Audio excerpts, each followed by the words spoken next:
Alors, j'ai été titrée championne de France sur le 5000 mètres et médaille de bronze sur le 400 mètres. C'est le championnat de France sur piste, c'est à Paris-Charletti, c'est un open, donc ouvert à tout le monde, ce qui fait qu'on se retrouve avec des athlètes qui sont aux Paralympiques et d'autres qui sont complètement débutants, c'est une belle mixité. Moi j'ai commencé sur la route, avec une descente on peut récupérer un peu et se relancer. Sur la piste ce qui est important c'est d'être toujours en accélération, on ne peut pas relâcher son effort. Au Stade Ceste Tarbé je suis suivie par Raymond Baudour depuis le départ. Qui s'est beaucoup investi sur mes challenges, mais je suis aussi suivie par Serge Robert, qui est entraîneur de l'équipe de France athlétisme fauteuil à Toulouse. Alors, le rôle de l'entraîneur est plus qu'important pour les repères, pour donner la tonicité aussi à l'effort, pour tout ce qui est technique, les positions de main, les poussées. Alors j'ai la chance que la région Midi-Pyrénées me prête un fauteuil du pôle Espoir athlétisme et d'ici très peu de temps je vais aller faire mon fauteuil sur mesure parce que c'est important d'avoir un fauteuil sur mesure par rapport à nos handicaps différents et c'est comme ça que je pourrai progresser plus facilement. Alors avec ce nouveau fauteuil je vais faire plusieurs challenges sur route et sur piste, et notamment les championnats de France à Paris-Charletti pour remettre en jeu mon titre.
Aujourd'hui, on est à Troubat à l'occasion d'un événement pour commémorer les 30 ans du premier Grand Prix de France d'escalade en 1986, jour pour jour quasiment. Et donc on a eu cette idée-là avec Serge Castéran, qui est un guide très connu des Pyrénées, qui a beaucoup équipé ici à Troubat et qui avait participé notamment à l'ouverture des voies en 86, de faire cet événement à l'occasion des 30 ans. Alors les grimpeurs, heureusement, vont encore en falaise, grimper sur rocher, même si maintenant toutes les compétitions se déroulent uniquement sur structure artificielle, on va encore en falaise. Et justement, l'idée de faire ce rassemblement, c'était aussi pour montrer que même si les compétitions se déroulent sur structure artificielle, on prend toujours du plaisir à grimper en falaise. Moi, cette falaise, je la connais, j'ai parcouru pratiquement toutes les voies et j'ai toujours autant de plaisir à y revenir. Parce qu'il y a du beau rocher, la falaise est très très esthétique et puis le cadre est vraiment agréable, donc je prends toujours du plaisir à revenir ici. Je suis venu à la grimpe handisport suite à un accident que j'ai eu il y a 6 ans, un très gros accident à la cheville, une fracture de l'astragale qui s'est un peu consolidée. J'avais repris les compétitions, j'étais retourné dans le top 10 mondial en Coupe du Monde. Puis des complications ont suivi et ce qui aboutit à une fixation complète de la cheville à 90 degrés, donc j'ai plus de mobilité. Ma cheville est fixée, maintenant elle est solide, mais voilà, j'ai perdu beaucoup de choses, beaucoup de mouvements de pieds, de poussées que je ne peux plus faire, des sensations et donc j'avais un peu arrêté les compétitions, je faisais que des compétitions un peu locales où je savais que j'avais des amis, mais plus les circuits internationaux. Et c'est la fédération qui m'a sollicité pour intégrer l'équipe de France Handi. La semaine dernière, donc, j'étais à Paris-Bercy à l'occasion des championnats du monde d'escalade, pour lesquels j'ai concouru en catégorie handisport et pour lesquels j'ai remporté le titre mondial. Et là, il y avait une belle opportunité aussi pour remporter le titre, puisque je n'ai jamais gagné le championnat du monde. J'avais fait 3e en catégorie jeune, en cadet, c'était en 2003. Donc voilà, c'est aussi une forme d'aboutissement pour moi. La grimpe en e-sport, c'est du très haut niveau. Hein. Les finales, en l'occurrence, la finale que j'ai réussi à sortir, c'est du niveau 8A+. mais on voit vraiment, notamment sur les grimpeurs aveugles, les grimpeurs amputés, ils évoluent vraiment dans des niveaux élevés, dans des cotations dans le 7e degré. Donc avec des handicaps comme ça, on est vraiment dans du très haut niveau. Alors il y a des perspectives. Donc justement, l'idée du rassemblement ici à Troubas, il rentrait en résonance avec à la fois les championnats du monde qui étaient organisés cette année à Paris et l'annonce comme quoi l'escalade rentre aux Jeux Olympiques pour Tokyo. Donc pour les valides, c'est fait. Pour les handis, on est en train de monter le dossier, il sera probablement, on est à peu près sûr que ce sera accepté pour Tokyo, mais on ne sait pas encore quelles catégories seront ouvertes. Donc je ne sais pas encore si je pourrai concourir, mais auquel cas, si ma catégorie est ouverte, bien sûr, je participerai à Tokyo.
Donc le championnat de France par badminton s'est déroulé donc en 2016 au mois de juin à Troyes, où c'est la première année donc j'étais la partenaire de David.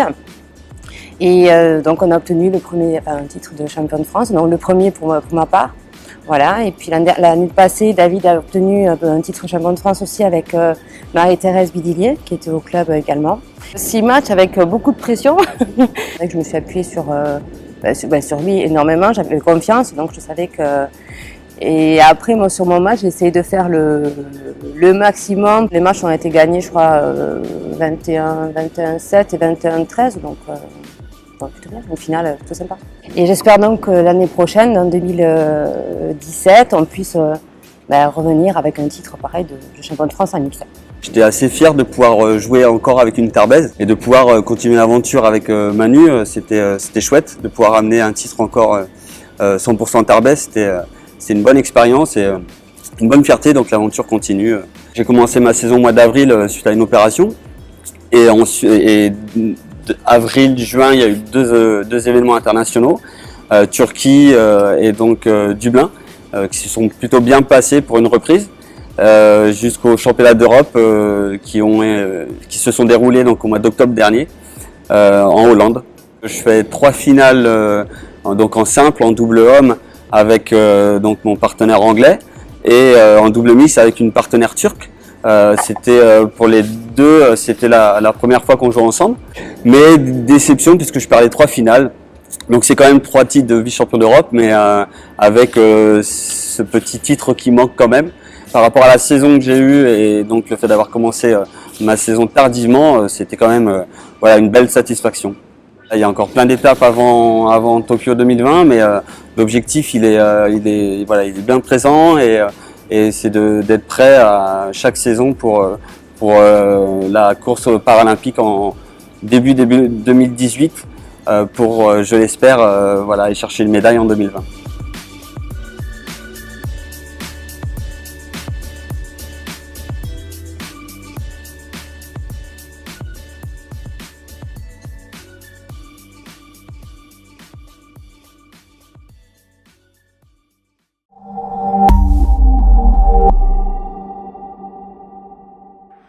I'm running away from this pain. I'm trying to find a new way where the sun's shining down on my face. I'm running away. You're in a toxic relationship. Time to be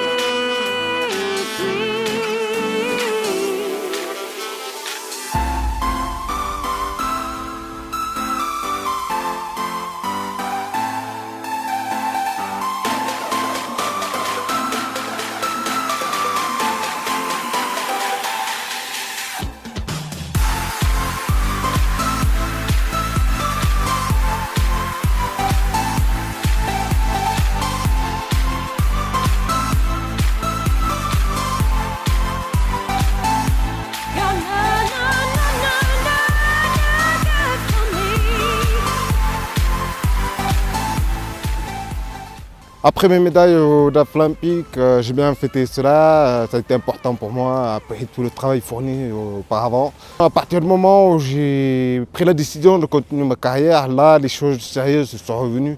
Voir qu'est-ce qu'il faut mettre en place pour faire mieux. Tout de suite je me suis retrouvé dans cet état d'esprit pour travailler les saisons suivantes. Cette année au championnat de France en e-sport, on va dire qu'une médaille d'argent en Super G c'est bien.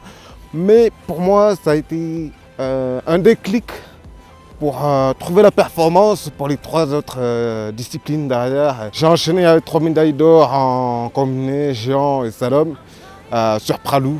Pour moi, c'est une très belle fin de saison. Alors, je cours en handisport et aussi je fais beaucoup de courses internationales avec les valides. Et qui me permet de me préparer pour les grands événements avec les handisports. Et cette année, j'ai vraiment fait une super début de saison. Beaucoup de confiance qui m'ont permis de faire des performances et d'améliorer mon classement. Toujours envie de faire plus pour préparer le championnat du monde en 2017.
À toi l'honneur. Non, c'est toi.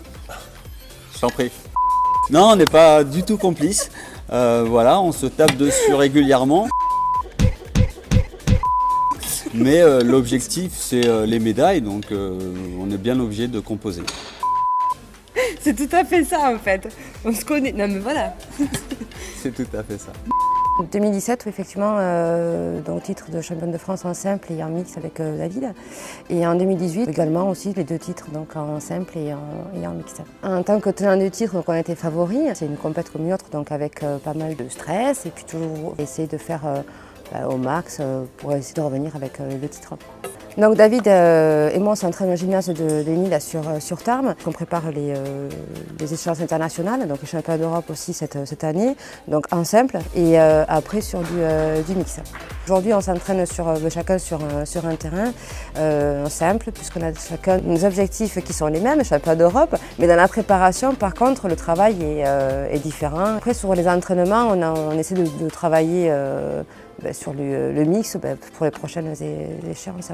Les championnats de France, c'est pas une formalité, c'est vraiment un objectif de la saison. Avec l'expérience et maintenant les années d'entraînement, nous avons en mixte et en simple une petite marge par rapport aux adversaires.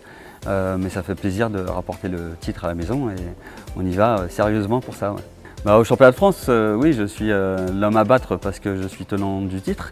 Et aujourd'hui, je n'ai pas perdu depuis le début des championnats de France en 2014, je n'ai pas perdu un match, donc forcément, voilà, les autres aimeraient me battre. Moi, je ne lâche rien et puis le titre, j'espère le garder encore quelques années.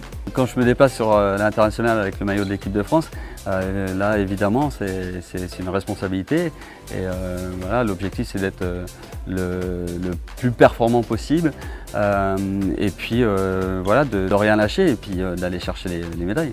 Les prochain événement majeur, en fait, ce sont les championnats d'Europe à Rodez, donc à la maison, en novembre prochain. Et ensuite, l'année prochaine, il y a les championnats du monde 2019 et surtout la course aux points à partir de janvier 2019. Il va avoir un ranking international afin de marquer des points et de se qualifier pour les Jeux. Là, j'ai professionnalisé mon entraînement, donc tous les jours en fait j'ai un coach.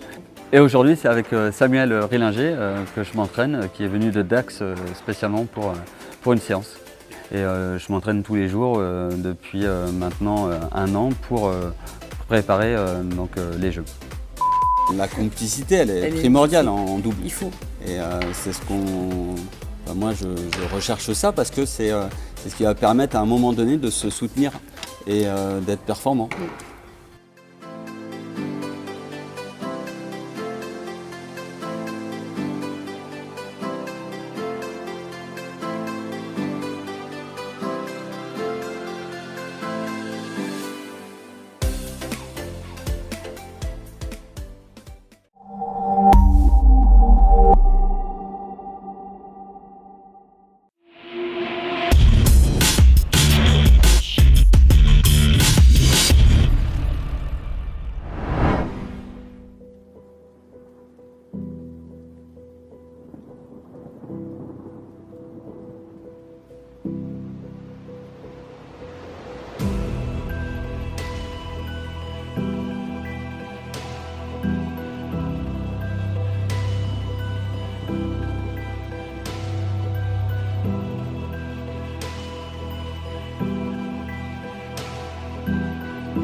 La Coupe de France donc s'est jouée sur l'ensemble de la saison, c'est-à-dire 6 ou 7 épreuves.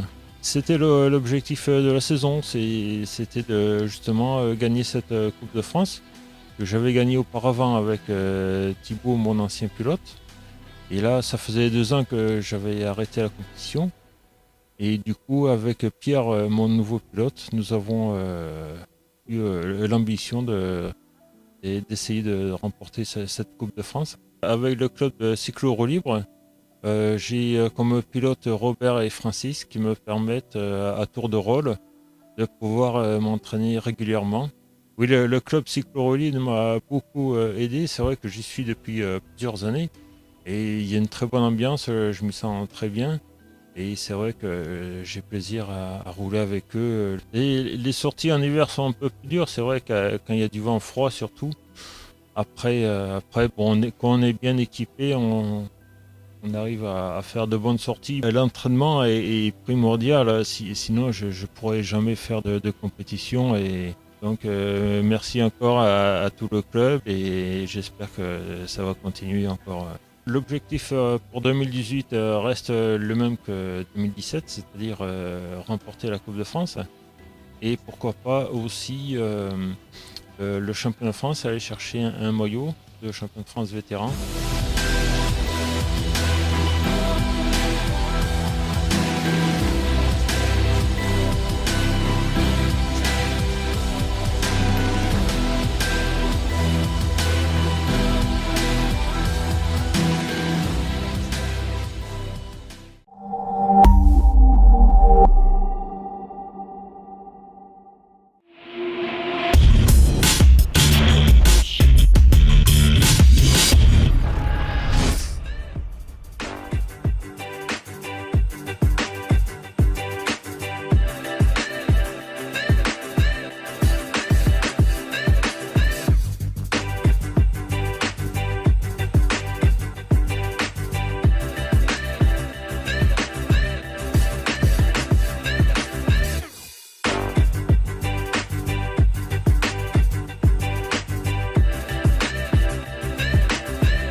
Ce soir, nous sommes à mon club, Stade OCS Tarbé. Je tire en handisport car j'ai un problème de vue en fait.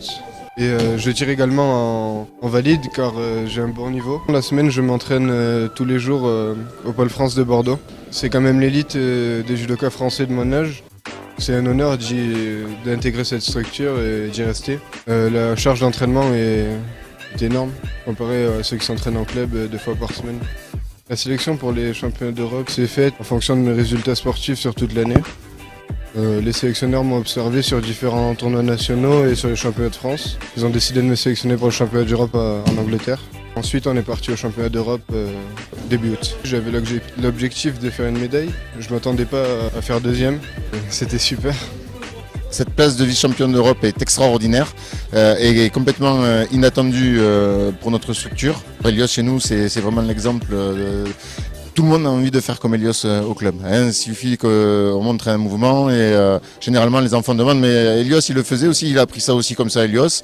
Et du coup c'est beaucoup plus facile pédagogiquement aussi de faire passer le message grâce à notre ami Elios. L'accueil comme on fait les petits c'était super. C'est pas tout le temps qu'on fait ça. Quand je tire avec eux, ils sont impressionnés. J'espère qu'ils aimeraient suivre mes traces, que je sois un modèle pour eux. Ça fait 10 ans qu'il m'entraîne, monsieur Cazotbat. Il est toujours là sur les tapis. Même à 90 ans et il continue à nous faire chuter, il est en forme.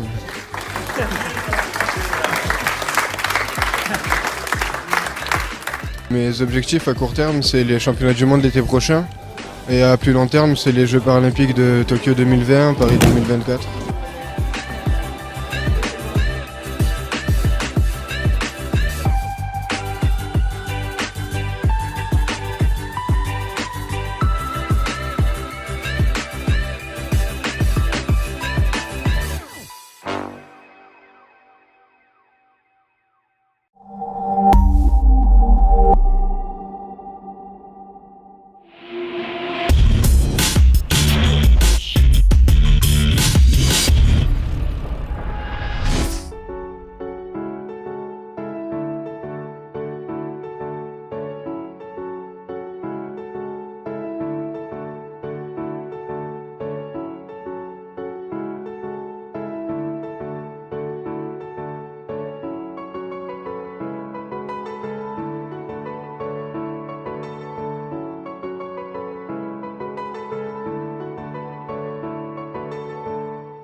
Pour les championnats du monde cette année, j'ai eu la médaille d'argent en descente, la médaille de bronze en super G et puis 2 médailles d'or en géant et en slalom. Malheureusement, je suis tombé pour le super combiné en slalom, mais c'est à la hauteur de mes objectifs. Ça a été quelque chose pour moi de très émotionnel après tout le travail fourni. Je suis tombé malheureusement en slalom du combiné qui m'a coûté un KO et des commotions à l'épaule droite. Et malgré tout, j'ai voulu me battre pour finir les épreuves géant et slalom. Le géant parce que c'était la fête à mon père. Malheureusement, je l'ai perdu l'année dernière. Mais c'était une force de plus pour moi de prendre le départ, quel que soit le résultat. J'ai fait le meilleur temps de la première manche ainsi que la deuxième manche. C'est quelque chose pour moi d'exceptionnel parce que je me suis battu jusqu'au bout. Quelles que soient les conditions où je sais que j'ai la technique, je sais que j'ai tout le travail que j'ai fourni auparavant en moi et qu'il est possible d'aller jusqu'au bout pour faire des résultats. Le plus important pour moi, c'est de bien commencer par les échauffements, à l'arrivée sur les skis, tout ça, hyper important pour limiter les blessures et bien échauffer les blessures que j'ai eues auparavant également. J'ai hâte de reprendre la compétition au mois de janvier. J'ai repris confiance dans le ski, tout ça.